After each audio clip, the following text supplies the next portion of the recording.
Oh, eto ha. Manoorin natin to mga kaibigan ha. Tingnan natin kung gaano ito yung sign ng kabubuhan ng mga katangahang mga DDS. Ha? Sorry for the word man. I'm sorry for the word man, ha? Kasi naniniwala sila sa mga ganitong bagay eh, no? Mapatakahin nila to. Ha?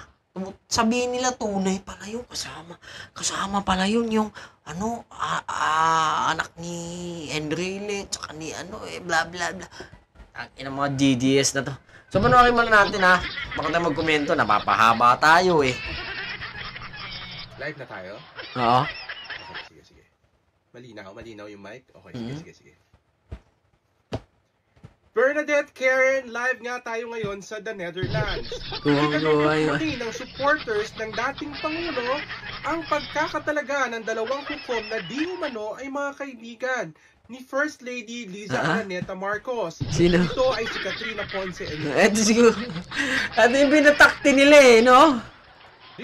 Enrile at si Katrina Quintos. Ito pala yung issue nila, no? Katrina Quintos. Ito yung issue nila, no? Kala nila, ito yung nakasalamin, anak ni Enrile. Ito si Katrina Quintos. Ay, nako, ito yung mga pinuntahan ng mga DDS, eh, no? Sino ka naman pupunta dyan? Kundi DDS lang. Ay, nako. Tingnan nyo. Oh.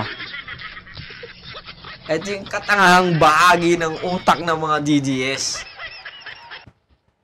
Matatandaan na kasama ang dalawang ito sa party na naganap lately lamang. Alam niyo, ito yung nagpapakalat sa kanila eh, si Maharlika.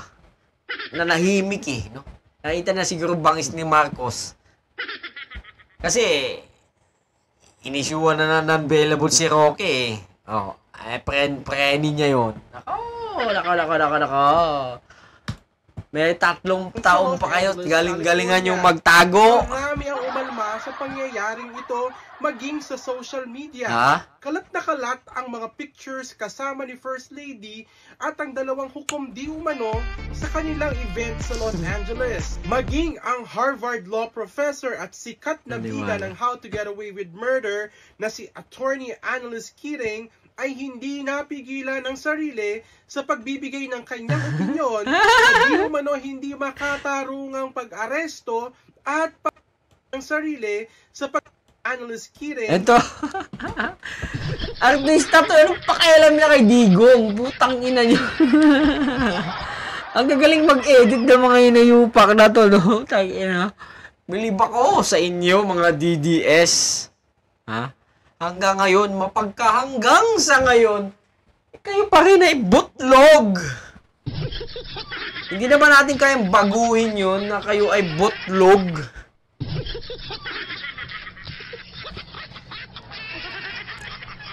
Pati ba naman itong ginawa ng ay hindi napigilan ng sarili sa pagbibigay ng kanyang si opinion. Johnny Sins nga eh. Hindi ko lang makahanap yung picture nun. In-edit nila si Johnny Sins daw. Nagisimpat siya kay Digong. Ay, nako. Sa di umano hindi makatarungang pag-aresto at paglilitis sa dating Pangulo. Narito ang detalye. Okay na yan? Okay, sige. Cut na. Live na tayo? Ay, nako. Video ito mga kaibigan. Pinapakita lang po ang katangahan po ng mga DDS.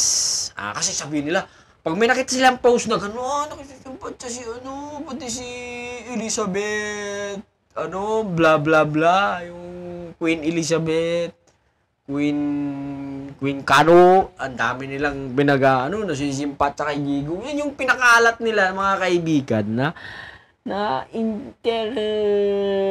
to the world daw ang pagtatanggol kay Digong. Utang ng mga hayop. Sarap yung mga tadyakan sa lalamunan eh. Wiset.